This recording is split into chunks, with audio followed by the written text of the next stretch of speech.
পেটের মধ্যে পাথর বাঁধছে, পাথর বাইধা কোমরের মধ্যে মাজার মধ্যে শক্তি যোগাইছে। পাথর আর কাটতে পারে না, বিশাল বড় এরিয়া কাটতে হবে, খনন করতে হবে। তাফসীরের কিতাবের মধ্যে আছে লম্বা চূড়া ঘটনা, সবার পেটের মধ্যে যেন কোমরের মধ্যে শক্তি হয়, মাজার মধ্যে শক্তি হয়, এই জন্য বড় বড় পাথর বাঁধছে যেন সোজা হইয়া দাঁড়াইতে পারে। দুই তিনজন সাহাবী আল্লাহর পয়গম্বরের সামনে গেছে, ও গো আল্লাহর নবী, ক্ষুধা সহ্য করতে পারি না, ও গো আল্লাহর নবী, মাজা সোজা করার জন্য দেখেন গো, আমি পেটের মধ্যে পাথর বেঁধেছি। আরেকজন সাহাবী বলে, ইয়া রাসূলুল্লাহ, আমি তার চাইতে বড় পাথর বেঁধেছি। আল্লাহর পয়গম্বর আকাশের দিকে তাকায় আর চোখের পানি ফেলায়। আমি আমার সাহাবীদেরকে কি জবাব দেব? আমি আমার সাহাবীদেরকে কি সান্ত্বনা দিব? আল্লাহর পয়গম্বর জবাব দেয় না। সাহাবায়ে কেরাম বলে, ইয়া রাসূলুল্লাহ, ইয়া হাবিবাল্লাহ,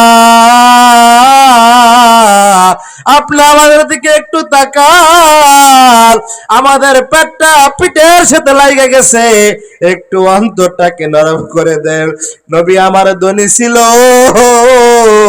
কিন্তু নবীর ঘরে খাবার ছিল না। নবী মাস কি মাস নবীর ঘরে চুলা জ্বলে নাই।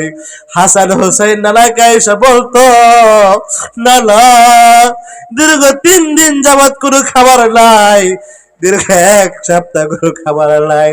হাসান হোসেনের মা নবীজির কলিজার টুকরা ফাতেমা শুধু পানি গরম করতেন, সন্তানদেরকে বুঝ দিতেন, সন্তান এই পাতিলের মধ্যে খাবার আছে। আর নবীজি ইন্তেকালের পরে আমেনা ডাক দিয়া বলতো, হাসান হুসাইন, যাও যাও, তোমরা তোমার নানার কাছে যাও। বলে, মা, নানা তো কবরের মধ্যে আছে, রওজা শরীফের ভিতরে আছে। হাদিসের মধ্যে আসছে, মুহাদ্দিসিনে কেরাম বলেন, আল্লাহর পয়গম্বর কবরের ভিতর থেকে হাসান হুসাইনের সাথে কথা বলতেন। জোরে বলেন না সুবহানাল্লাহ। ভাইরা আমার, নবীকে বলো, গো নবী, আপনি আমাদের দিকে তাকান, আমাদের পেট টানা হাত পিঠের সাথে লাগিয়ে গেছে, ওই দেখেন আপনার সাহাবীদের কি কষ্ট হইতেছে। নবী আসমানের দিকে তাকায় আর বলে, হে দয়ার মালিক আল্লাহ, আমি এখন কি জবাব দেব? নবী সাহাবায়ে কেরামদেরকে কোনো জবাব দেয় নাই। নবী নিজে নিজের জামা মোবারকটা উল্টাইয়া দিছে। সাহাবায়ে কেরাম নজর করে তাকায় দেখে আমাদের পেটের মধ্যে পাথর একটা বাঁধারে, নবীর পেটের মধ্যে পাথর হইল 2টা। ও নবীর উম্মতের দল, নবীর কিন্তু অনেক আগে ক্ষুধার জ্বালা লাগছে। নবী কারো কাছে বলে নাই, একটা পাথর বাঁধছে, মাজা সোজা হয় না, আর একটা পাথর পেটের মধ্যে বাড়ছে। ভাইরা আমার, বুঝাইতে চাইলাম নবী সব চাইতে ধনী ছিলেন, কিন্তু নবীর ঘরে 3 বেলা খাবার জুটে নাই। হযরত আবু হুরায়রার ব্যাপারে আসছে, উনি সর্বক্ষণিক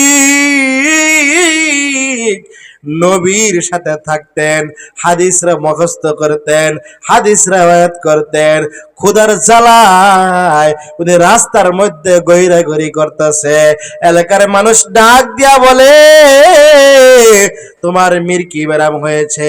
বুঝাইতে চাইলাম আল্লাহর নবী ধনী ছিল, কিন্তু এর ঘরে ঠিকঠাক মতো খাবার ছিল না। আল্লাহর নবী চতুর্থ আসমানে গিয়ে দেখে এরকম আল্লাহর নবী ইদ্রিস স্বর্ণের চেয়ারের মধ্যে বসা। জোরে বলেন না আল্লাহু আকবার। ভাইরা আমার, আল্লাহর নবী ইদ্রিস আলাইহিস সালাতু ওয়াস সালামকে ডাক দিয়া বলেন, ওগো আল্লাহর নবী ইদ্রিস, আপনি মনে হয় সবার আগে জান্নাত বুক করেছেন, আপনি মনে হয় সবার আগে জান্নাত বুক করেছেন। নারে তাকবীর, নারে তাকবীর। মুফতি আলাউদ্দিন আজাদী সাহেবের আগমন, মুফতি আলাউদ্দিন আজাদী সাহেবের আগমন। লিল্লাহি তাকবীর। আল কোরআনের আলো, নারে তাকবীর।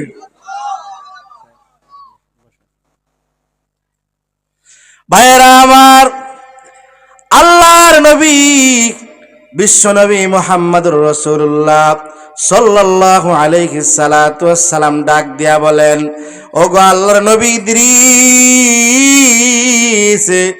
আপনি মনে হয় জান্নাত সবার আগে বুক করেছেন। আল্লাহর নবী ইদ্রিস আলাইহিস সালাতু ওয়াস সালাম মুহাম্মদের কাছে আসিয়া আল্লাহর নবী ইদ্রিস আলাইহিস সালাতু ওয়াস সালাম মুহাম্মদ নবীর কাছে আসিয়া বলে, ইয়া রাসূলুল্লাহ, ইয়া হাবিবাল্লাহ, না গো আল্লাহর নবী, আমি তো সবার আগে জান্নাত বুক করি নাই। আল্লাহর পয়গম্বর ডাক দিয়া বলেন, তাহলে আপনি যে স্বর্ণের চেয়ারের মধ্যে বসা, বলা আল্লাহ তাআলা আমাকে সেই সুযোগ করে দিচ্ছেন। বলে, ইয়া রাসূলুল্লাহ, ইয়া হাবিবাল্লাহ, আমি জান্নাত তো ৬,৬৬৬ তালা জান্নাত, আমি জান্নাতের প্রত্যেকটা তালার মধ্যে গিয়েছিলাম, প্রত্যেকটা গেটের মধ্যে গিয়েছিলাম।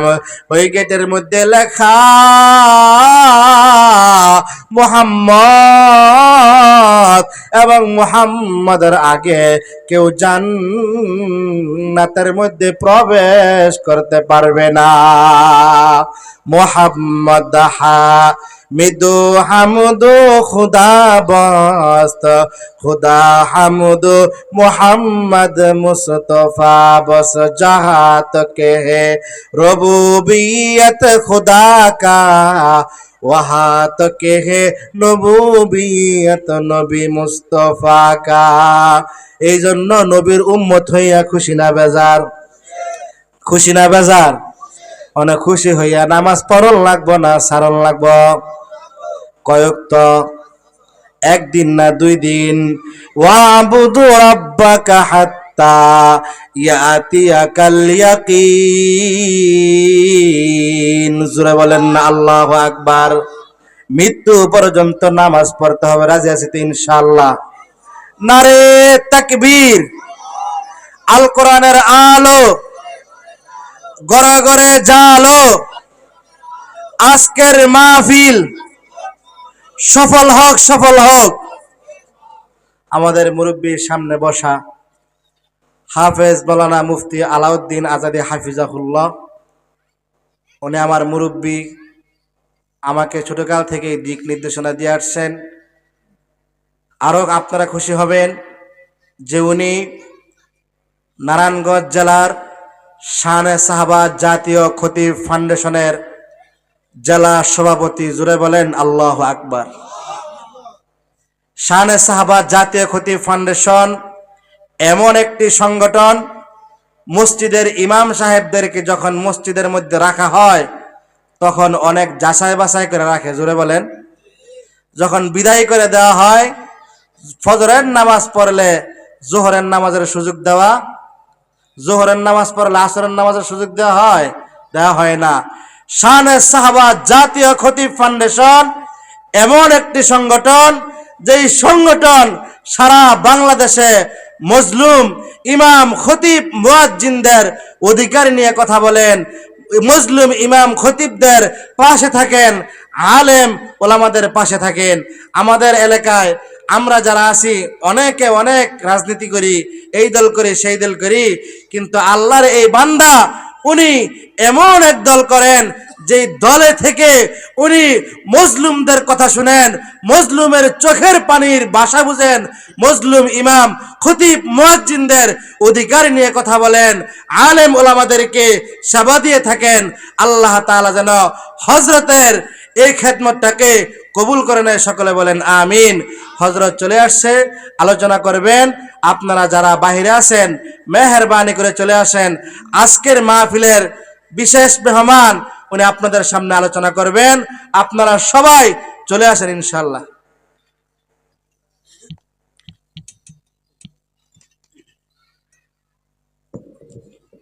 আলহামদুলিল্লাহ, অত্যন্ত চমৎকার ভাবে